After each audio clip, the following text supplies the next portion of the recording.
come to this geometric structure? Well, if you study the Egyptian, the Mayans, the Incas, all these people, the Indians, all these people, they all did this crazy geometry thing.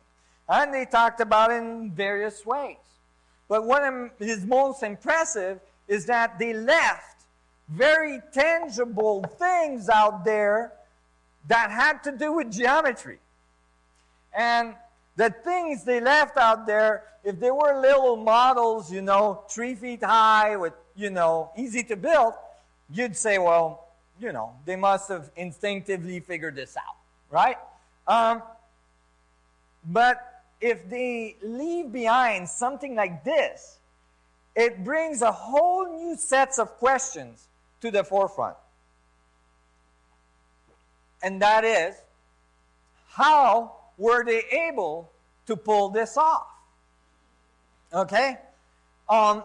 Listen, I know that you've heard a lot of stories from your schooling about how pyramids were built. And I know that they told you mostly that these pyramids were built in a very specific way, and that's a fact.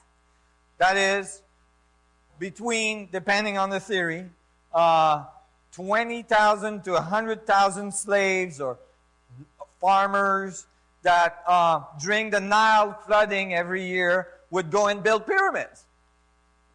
And they built them, in, depending on the theories, between 20 and 40 years, period.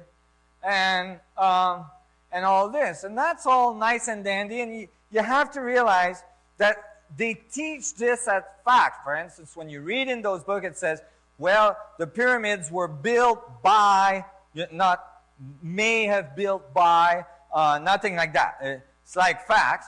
And you think, well, that must be it, right? But when you think about it, those people that are writing these facts are not engineers. They're not physicists. They don't necessarily understand what it takes to build things. They don't necessarily understand how difficult it is to get great precision from building with stones. They don't necessarily understand that copper doesn't cut stone, and that so far copper hasn't been found to be able to be hardened to cut stone, and so on. So they just throw this stuff out there, and because they have PhDs and they're in the 1800s and they can't imagine of anything else, then everybody goes with that. And I assure you, if you're doing a PhD in Egyptology or in antiquity, in ancient civilization studies or so on, and you write a thesis that these were built in any other way, you're probably not going to get your PhD.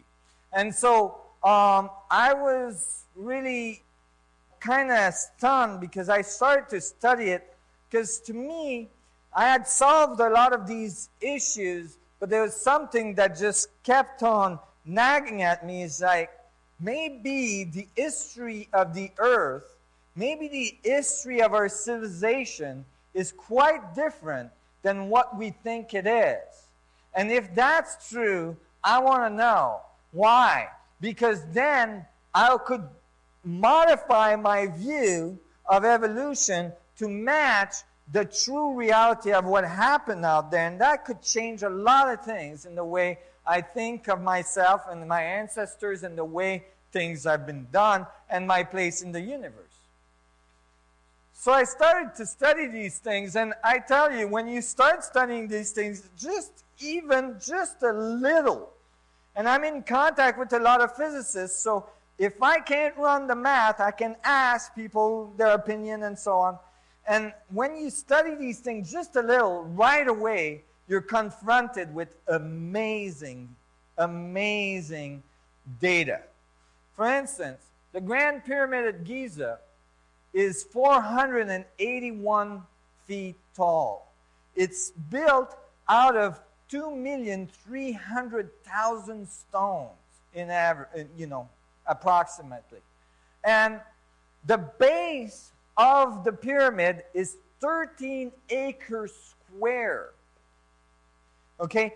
when they placed the last stones on the top of the Grand Pyramid of Giza, which we don't have at this point. You see, the stone on the Grand Pyramid of Giza were ripped out. See, there was a covering on the stones all over the pyramid that was mined to build Cairo in the early 1900s and late 1800s. And so these stones were extremely perfect. The pyramids was much more perfect before. But still to this day, when you look at the immensity of the building and then you get satellite mapping of the apex of the pyramid, the apex is 1/4 of an inch off the center of a 13-acre square base. I don't know if we have builders in the crew here today, but I guarantee you this type of achievement, after having placed 2,300,000 stone, is not anything any engineering firm with all of the money in the world and the technology we have is able to reproduce today. I assure you. We cannot do that. We cannot reproduce that. You have to divide 1/4 of an inch by 2,300,000 stones to be able to get the accuracy of the placements of the stones. It's a very amazing thing. And then by the time they were done, the orientation of the pyramid to the stellar pole and so on, the way the pyramid is oriented and so on is extremely accurate, more accurate than many of our current buildings, including telescopes and such. The size, the enormous size of the building is beyond any comprehension. And there's another issue that's very, very dramatic. There is blocks in the Grand Pyramid, in the King's Chamber. There's 100 blocks of granite that have been hoisted to up to 130 feet of elevation in the Grand Pyramid and placed in perfect accuracy to create a relief of the pressure of the stones above with very amazing engineering, so that the whole thing holds together in a way that is unmatchable with all of our technology today. There's another problem, okay, in archaeology here. Archaeology is really the art of decoding text, decoding the remains of a civilization, and from these decoding, extrapolating their morses, their behavior, their day-to-day life, and so on. Well, if you follow that path, you would expect that somewhere in Egypt, after having placed thousands and thousands and thousands of hieroglyphs in all the temples and tombs and everywhere, okay, telling us everything about the behaviors of their morses, like what they ate, how they went to the washroom, what they did, and how they did it, and everything. I mean, they tell us everything, how they made love and everything, right? That somewhere somebody would have mentioned, oh, by the way, we built the pyramids too. Don't you think?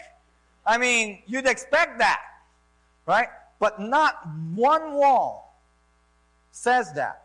Nothing in Egypt says we built the pyramids.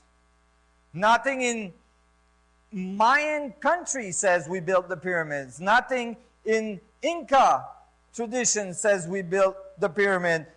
You know how they tell you that the pyramids were built as tombs. And these tombs were there to have the pharaoh be buried into, right? You've all heard that. And you would expect that the reason they're telling you that is that they found mummies of pharaohs in pyramids. And typically when you look at the books or when you look at the reports from Egypt and so on, they typically show the pharaoh's tombs and then cut to the pyramids and show this all together in a way that you think that you're looking at this pharaoh tomb and it's in a pyramid. Well, it's a fact, however, that not one mummy was ever found in a pyramid. Not only in Egypt, but anywhere else in the world for that matter. Okay? In Egypt particularly, mummies were all found in underground vaults that have nothing to do with the pyramids. So when you think that a pharaoh that built this huge monument to have himself buried in it would at least put on the front, a little epitaph, so and so from this year to this year, we built this pyramid to bury myself, whatever. There is pyramids in Egypt that were completely sealed when they were found, including the Grand Pyramid at Giza. And the archaeologists, at the time almost treasure hunters, had to dynamite their way in many of these pyramids. They couldn't find an entrance. The entrances were plugged with immense 20-ton boulders that was so well matched to the rest of the pyramid, they couldn't find an entrance. So they would dynamite their way in, and in the case of the Grand Pyramid, they fell into a tunnel, and then they backtracked to the entrance, and then they could clear the plugs. And then typically, in some of these pyramids, they would get to the sarcophagus, and the sarcophagus would still be sealed. And it would have a slab of granite on top of it that weighed in excess of 20 tons. And they would lift the slab with great difficulties, unseal the supposed tomb, and find it empty, completely empty. What was their conclusion? Tomb robbers got there before them. The tomb robbers somehow found the entrance, removed the plug, went in there, took all the treasures, removed the mummy body, lifted the lid, removed the body, took all the rest of the stuff, cleaned everything up, put the lid back on, sealed it back up, went back out, closed the plug, redid everything good, and walk out of there. I don't think so. And so there is huge difficulties in this. There is huge difficulties in these theories. Those are theories. They're not facts. And when you examine these theories, they have immense holes in them. Very large holes that involves thousands of tons of material. So for instance, you have things like the Sphinx. The Sphinx is right in front of the pyramids at Giza. The Sphinx, unlike a lot of people think, is not actually a built model, but is actually a carved statue, carved right out of the Giza Plateau. And there's very interesting things. Now, if you were commissioned to build the Sphinx, what would you do? Now, you've got this huge plateau with this, very good rock in it to carve, and you would want to start carving. So you have to cut the enclosure around the Sphinx body to be able to carve the body. And what they did here is that instead of moving out of the enclosures, little blocks that you would see here, you see, out of the enclosure, if it was you that was commissioned, you'd probably remove 100 pound block, maybe 200-pound block, maybe 500-pound. If you have a good crane, maybe up to like 500, 1,000 pound, maybe 2,000 pound. Why would you try to remove anything bigger, right? It'd be easier to deal with. You move things that match your level of technology. You don't move things that makes it difficult for you to move them, right? Well, the Egyptian somehow, supposedly, moved these blocks from the enclosure. Now, these blocks are known to have come out of the enclosure because the stratas on the blocks match exactly where the strata is here, and you can actually tell where each block goes. And these blocks weigh in the excess of 200 tons. Now, these guys, seemingly 4,000 years ago, was moving 200-ton blocks casually, and not only just moving them, but stacking them. Okay? To create what is known as the Valley Temple or the Sphinx Temple in front of the Sphinx. Those are very, very disturbing pieces of data. They are not simply and easily dealt with or, pushed under the carpet. The Sphinx as well has all sorts of erosions on it that do have impact on our concepts of when the Sphinx was built or carved. New evidence has shown that the erosion that you find on the Sphinx body and then on the Sphinx enclosure, this is the enclosure from where the 200-ton blocks were relieved. The erosion that's seen here demands that there was large amount of rain for long periods of time to create it. We know historically and geologically that the amount of rain needed to create that type of erosion could only happen up to 10,000 years ago after the last ice age. That would mean that the Sphinx was not carved 4,000 years ago, but maybe up to 10,000 to 12,000 years ago. So now you have an even larger archaeological problem. You've got people 10,000 years ago going around with 200-ton blocks. It's a serious issue at that point.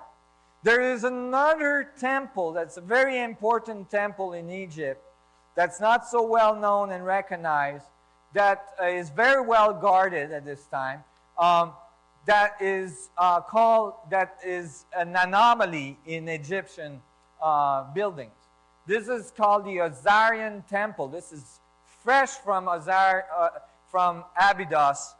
And these blocks are polished pink granite in excess of 100-ton to 200-ton blocks stacked and organized into this incredible building. Now, look at the size of this block above his head. There are tongues and grooves. It's very highly engineered. You got to realize that we're talking about Egyptian here that's supposed to not have the wheel. They don't have the pulley. They don't have a crane to grab things and put them on top of things. Certainly not things that big. And this temple is typically as well a big controversy because, as you see, there's water on the bottom of it. It typically floods annually or almost all the time because it's below the Nile level. The temple is dug into the ground. So when the archaeologists first found it, they said, oh, the Egyptian dug and then built from there. But there's no other evidence in Egypt that the Egyptian would do that to build the temple. And when geologists look at the sides of the temple, they notice that the geological layering on the side of the temple would make it so that it's actually the other way around. The temple was there, and then the sedimentation from the Nile generated all the layers that eventually buried the temple. And then the archaeologists, lady archaeologists, found it and dug it out. Now, that would make this temple much older than previously believed. Like right now is being dated at about 4,000 years old. It would ask that temple was there approximately 10,000 to 12,000 years ago. And eventually I came across these things that were thought to have been popularized now as the flower of life. Here's another picture of it. Again, those are fresh pictures. It's very difficult to find these pictures. You can study, I studied this temple all the way back to the original papers that were published on it, and I was never able to get one of these pictures. And actually really glad to have them now. And you can see them again. And so they're high on the pillars. And what's really amazing about this graph, this geometry that's imprinted on the granite, is that it's not cut, it's not etched into the granite, it's burnt into the atomic structure of the granite. It's burnt onto it like if it was laser burnt on the granite.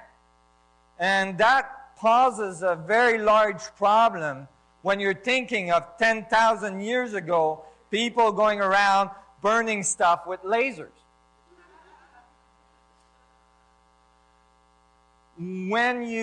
Interestingly, when you take this geometry and you extrapolate it into 3D structures, now each circle becomes a sphere.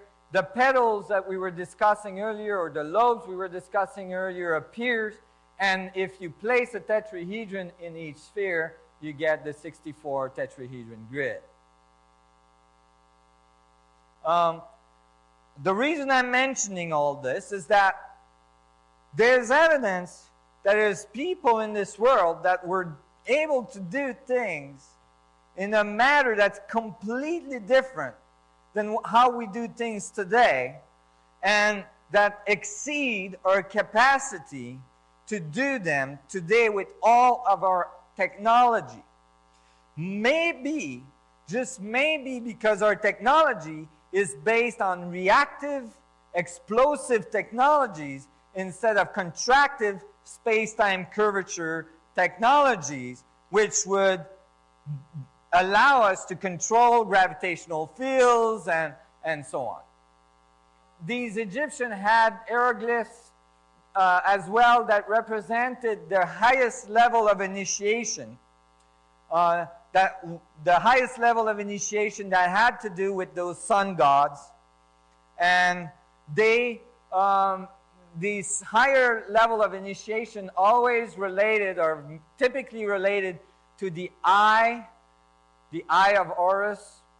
And when they use this hieroglyph in their writing, it's interesting to note that when they did, they used each part of the eye for a specific fraction of mathematics, and that each fraction went on towards the 1/64th fraction, which is the dynamics of the division of tetrahedron array in space. The other thing is that these 200-ton blocks were not their only level of achievement. This statue has been found in the middle of the desert, a few hundred miles away from the quarry where it was cut. And it's a statue is believed to be of Ramses II, I believe. And it's a granite statue, extremely highly polished, that is made out of one block of granite that weighs in excess of 1,000 tons. 1,000 tons. These are very, very large anomalies. There's not just pyramids in Egypt. There's pyramids in many other countries, in South America and in Mexico and so on. And most people don't know, now remains of pyramids have been found in many other countries. This is Japan, underwater, near the island of Okinawa. These are the remains of pyramids that went under the water a very long time ago. What's great about pyramids that went underwater is that when they do, you get organic growth on it. See, when you're dating things, and you're using carbon dating, when you do so, you can carbon date things that have carbon in it that is organic life. So, for instance, when they carbon date pyramids in South America and so on, they say, well, we'll carbon date this guy that was buried beside it, or we carbon date, this campfire, or we carbon date what we find here, and then they extrapolate that these people were the builders of the pyramid. But when a thing like that goes under the water, then coral growth happens. And that is organic life. So you can carbon date at least when it went under the water. And when this was carbon dated, then it showed that this pyramid must have gone underwater 10 to 12,000 years ago, at the flooding of the last ice age. Now that would be when it went underwater. That is not necessarily when it was constructed. This is a picture of a pyramid that was found.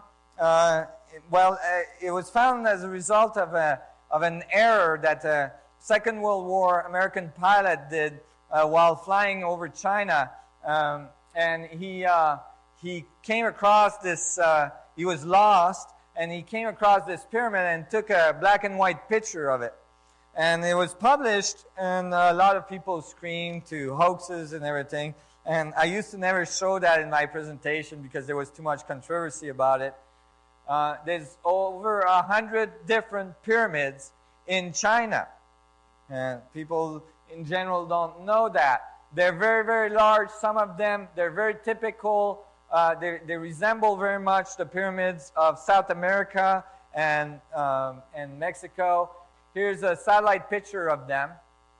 You can see them here. And interestingly, when you look very closely at the satellite pictures of the pyramids, you find that they resemble very much so what we find at Giza. This is China, this is Giza, and this is Teotihuacan off north from Mexico City. Same angles, same alignments, and all of these alignments match the stars of the belt of Orion. And that I find very interesting. Because many of the civilizations talked about these advanced beings coming from the Orion constellation and the star Sirius. And so maybe they left us evidence of their passage. Now, when you go to the sacred sites of the knowledge of the sun gods from the Chinese tradition, you go to the Forbidden City, and at the entrance of the city, typically you have the Sphinx. The Sphinx, both in Egypt and in China and other traditions, is considered the guardian of knowledge and is usually placed at the entrance, and they guard the knowledge. And the interesting thing about those statues that guard the knowledge, in the case of the Sphinx, it's thought that the knowledge is guarded under the paws of the Sphinx. Now, interestingly, Edgar Casey said that we were going to find chambers under the paws of the Sphinx, and now with seismological equipment, they've been able to find chambers. They seem to be chambers under the paws of the Sphinx. But what's under the paws of this guardian? Well, when you look carefully, he's guarding the knowledge, which is a sphere with the lobes of the geometry of space embedded in it. And again, we find this information just percolating all around the world in these places where there's incredible buildings, incredible amount of knowledge.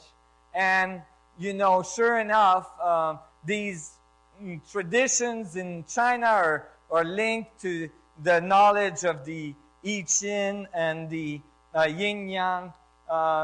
And the Yin Yang is the torus viewed from above, as we saw earlier. And then the I Ching is made out of 64 symbols, each symbol being made out of 6 sticks, right? And the way you define each symbol relative to each other is that the sticks are either broken or full. And usually they are arranged in a circle like so, where 1 is in opposition to 64, 2 is in opposition to 63, 3 is in opposition to 62, and so on. And each one has the same number of full stick and the same number of broken stick. It's just that they're arranged differently between 2 pairs. Now, I was looking at this, and again, I was in my van decoding this a long time ago, and I'm thinking, wait a minute, if I take 6 sticks and I put them together in a geometry, if they're the same length, then the only geometry I can generate out of those 6 sticks is a tetrahedron. And I thought, okay, that kind of works, so maybe the code has to do with tetrahedrons. But what would it be about the broken sticks? What are the broken sticks about? What's going on? Smaller tetrahedrons, what's going on? And it took me a while to figure this out, but eventually I realized that when you follow the code of the I Ching, it goes 164, and they're in opposition. So if you took 1, this is 1 here, and then this is 64, and you put them together, then the sticks have to intersect. And that's why you have the broken sticks, because when they intersect, they get broken. Bang, bang, bang, bang.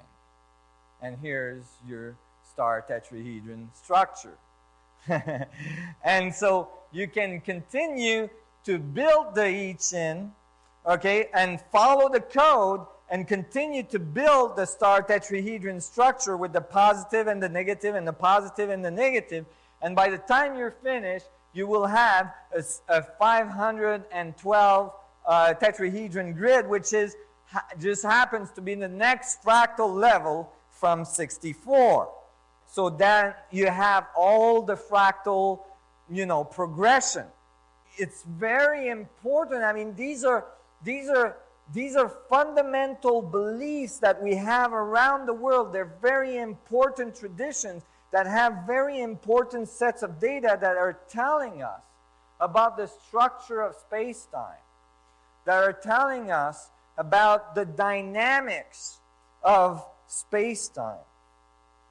In 1972, Carl Sagan and a bunch of other astrophysicists figured, well, we've got the Arecibo radio telescope all set up now, so let's go out there and write a code and send the strongest signal ever sent into space so that we could, reach out to those people out there in the galaxy. Maybe they can capture this code and then send a reply. Now, that would still take hundreds and hundreds of years for that to happen, but it was worth at least doing it. So what they did is they got together and they figured, okay, what kind of simple code can we write? And obviously that's a binary code. and if you did a punch card of this code, it would look like this. And it says that we're made out of carbon. It says this is our table of elements. It says that's our DNA structure. And it says we have a small head, a big body, and we live on the third planet from our sun. And this is the technology we're sending this with, which is the symbol for a radio telescope. Well, nothing happened, obviously, because it would take hundreds of years for that to come back. But that's assuming that they're way out there. If they are close to us, orbiting, in our solar system, they would have got it very, very quickly. In any case, it wasn't until 2001, I believe, that the reply came back. Did you know that we had been talked to directly? Well, right beside a radio telescope that's typically hired by SETI to listen for extraterrestrial signals, a crop circle occurred in the middle of the night, right across from the highly secured gate, which has guards and infrared cameras and everything. And this crop circle came together, this reply punch card came together with a mugshot. Right? They thought we'll give them a little bit more than a binary code. This crop circle structure is very complex, not very easily hoaxed at all. If you look at the way the hay is woven into the field, it's very complex, very difficult to reproduce in order to get this face structure in it viewed from above. And as well, nobody saw anything there, and certainly there's security. And the reply is pretty straightforward, binary code. Now, when the binary code was decoded, it said something a little different from ours. It said that they were made out of carbon and silica. So that's interesting. There's been people have been talking about becoming the crystal being, or, I talk about human beings as biocrystals all the time.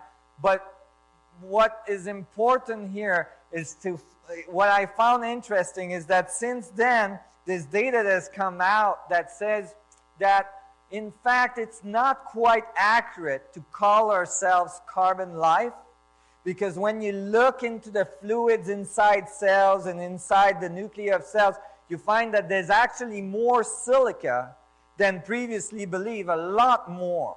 And actually, we're more like silica and carbon combined together. So maybe they were just being more accurate than us. And here they talk about their table of elements, which is very similar. And then their DNA seems to have one more strand to it. They have a big head, a small body. They live on 3 of the planets in their solar system, and the third one has 4 moons. And this is the technology that they're sending this with. And I mean, this should have made the 5 o'clock news. But it didn't. And, it's interesting that the SETI comments on this was, well, you know what? The radio telescope was right beside it. So why didn't they just send a radio signal, right? And if this is true, why didn't they just send a radio signal? And my reasoning for that, my answer to that is that, well, maybe they wanted the rest of the world to have the information. Because if they would have sent a radio signal, I assure you that stuff would have not made it on the local radio station. So this is really first contact. This is them talking back. Are we listening? Well, interestingly, when I looked at the bottom of that punch card, I was very, very intrigued, going, well, what is that technology down there? I'd like to know. Maybe it works with what I'm doing.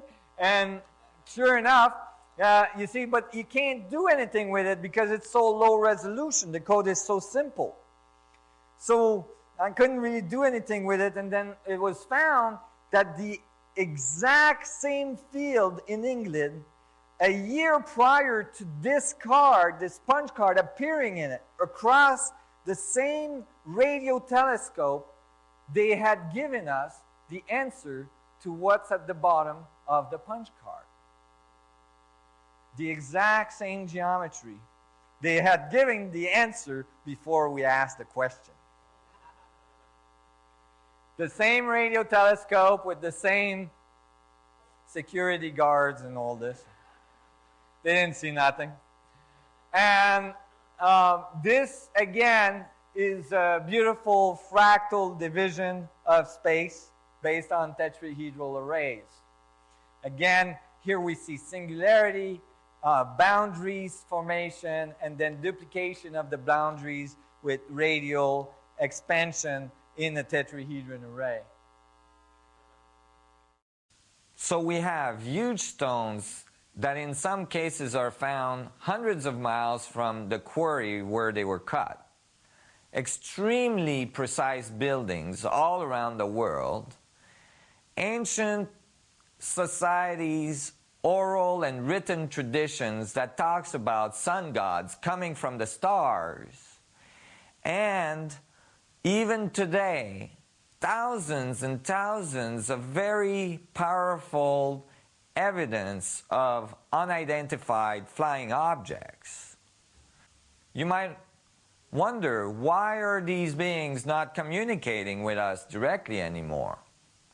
Well, that may be because our society has grown to be quite violent. However, couldn't we learn from the information they left for us thousands of years ago?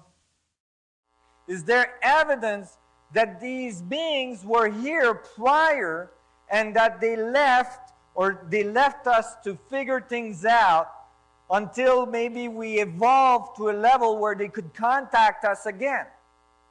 These are the skull of Tutankhamun and his brother. This is the bust of Nefertiti, all showing elongated heads. Typically, in ancient Egyptian tradition, the sun gods had very elongated head, and the semi-sun gods, which were the progenitor of the normal humans having babies with sun gods, would have not so elongated head. This is a skull that was found in South America, in temples in South America. This is enormous in proportion and cannot be the result of binding of the head. The reason why that is not possible is that when you bind the head of a child so that you deform the skull features, then this binding of the head deforms the skull features but does not increase the volume of the skull cavity. In this case, the volume of the skull cavity is almost twice the size of a normal human being. Now, if there was only one of these that were found, you would say, well, maybe it was an anomaly, maybe it was a deformity. Well, there's all sorts of things that makes it not so. For instance, the jaw bones, the feature on the cheeks bones are not Homo sapien. They're more of the Neanderthal and mix of various evolution in the evolution chain that we believe is linear in evolution of man, and they shouldn't be all combined in the same skull. The other problem is that there's not just one of these skulls that was found, but multiple skulls that were found like this in temples around South America and Mexico. This one is a little bit different, as you see. It's not as pointed. Still enormous and still has some of these unusual features in their facial features and the jaw features. Others found in Mexico is these melon heads, where those actually have even a larger volume capacity inside the head, very large eye sockets, and a very strange structure of the skull. This is not the largest skull ever found. The largest volumic cavity of the skull occurred on this, that was found with this skull. And this is like the M kind of structure skull, where the hemispheres seem to have developed in independence, and very, very large skull. The front portion of the skull are missing, but the plates of the skull are all there, and they're very large in volume. So these are physical evidence you can touch of these beings having been around in ancient antiquity. You find them, stories about these beings everywhere. You find them in Mayan tradition, Inca tradition. They both call them the sun gods. In the Egyptian tradition, in the Chinese tradition, calls them the sun gods as well. The Japanese tradition, pretty well all around the world. In the Mayan tradition as well, you find grids like so that have mathematical information on them that are thought to be calendars, very precise calendars about the changes in our solar systems, and interesting symbols that have these vortices that are interacting. And when you look at the math from these codes, you find that they match the 64 tetrahedron growth structure of space-time that we've been discussing all day.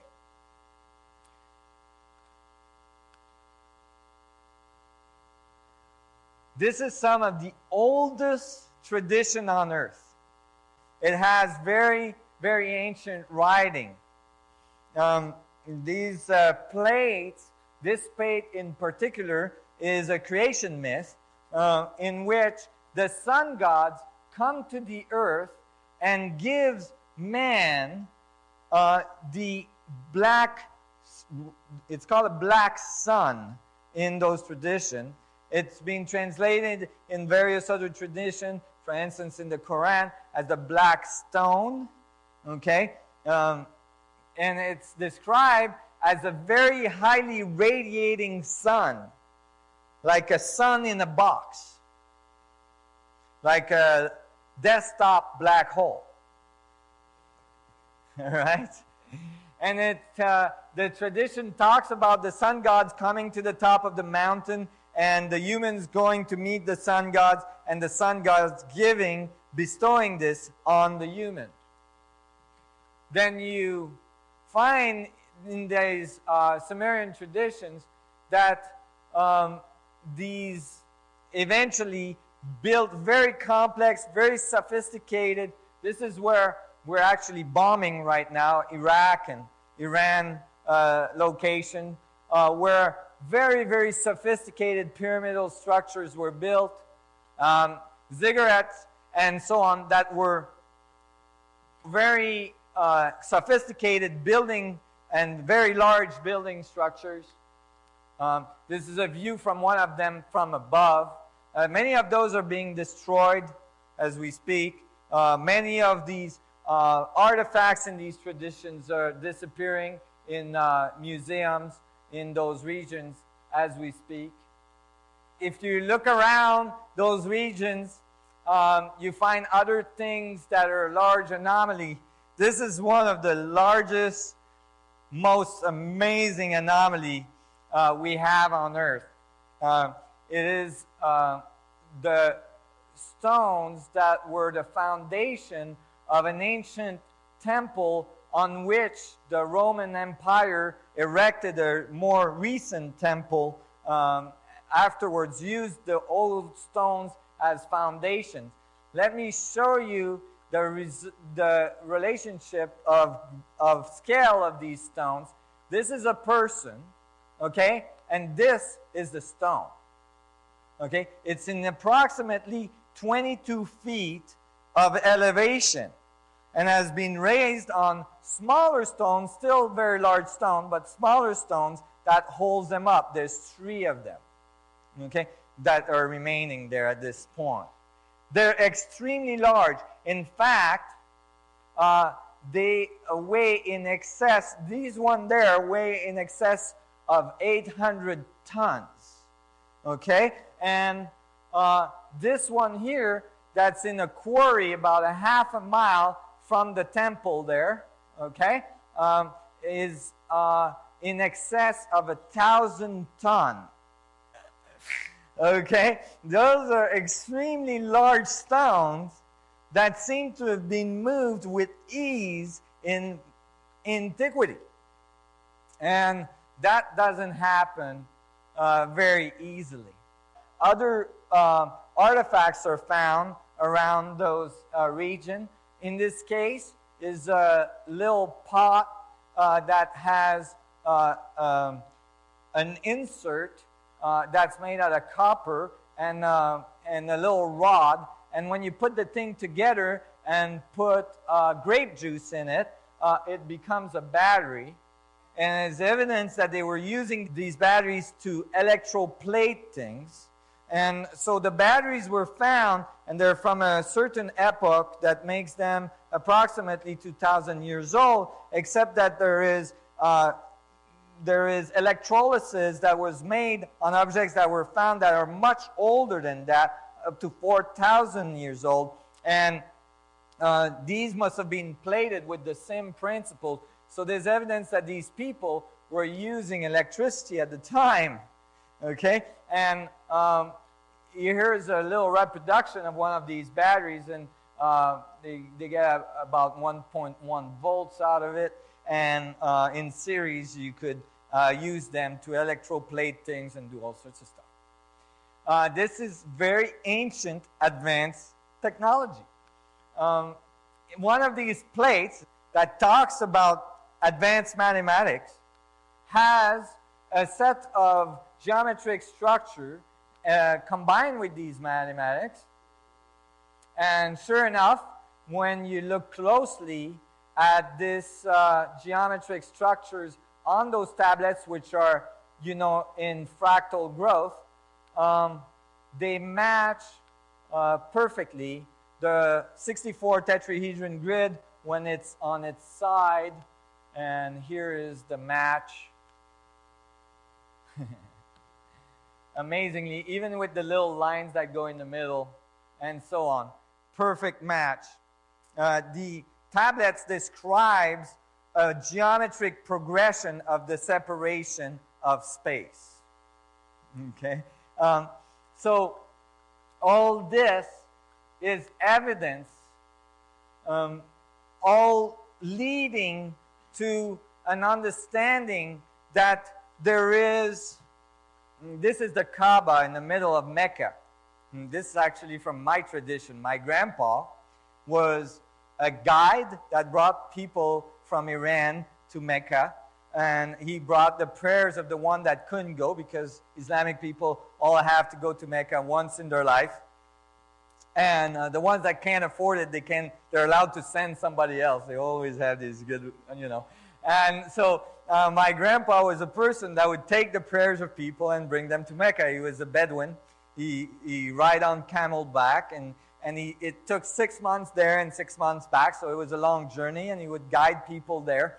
And he went to this place very often, having this job, and more often than most other Muslim around our family, that's for sure. And my father has a news article from the Tehran press showing a picture of my grandpa with a small article, I think it was just after he passed, showing that my grandpa lived to the age of 128. And so, you know, this is directly linked to my tradition. And when you read the Quran, You find that again in this Quran, in the Kaaba, in the middle cube there, in this geometry, in the middle of this beautiful temple where thousands and thousands of people come to rotate, to torque the field around it, right? And you find that it described that at the center of it is what they call the black stone, or the black sun. In the Quran, it says that it was given by angel Gabriel to Abraham, and that eventually ended up in the center of Mecca. Maybe we want to take one step back in order to make two steps forward. I'm talking about that. Let's assume that maybe because of all these anomalies around the world where people seem to have been moving extraordinarily large objects with what seemed to be extraordinary ease, that there was a time prior to our written history where on this planet, and prior to serious cataclysms that seem to relate to a flood story that is found around the world in over 500 different traditions, that there was this technology, this power source that allowed things to levitate, that allowed things to move about, that allowed information or energy to move through. And that this power source was given to us by advanced civilization that visited our planet thousands and thousands of years prior to our written history. When you do that, if you were a space traveler going through the galaxy and you found a planet that was very, very low in its technological growth, if they weren't too violent at the time and they didn't have too many means to be violent at the time, it would be easy for you to show up, most likely be thought of as a sun god or a god for certain, and give them, technology that could help them along their path. But what if that path of advancement was too rapid for this evolution? That is, the people that got the technology eventually weren't able to handle it because they hadn't learned enough lessons along their path. Well, you would have to take it back somehow and allow that civilization to grow again and reach that level where they would understand the responsibility that comes with advanced technology. And I'm convinced that that is the lesson we're learning right now.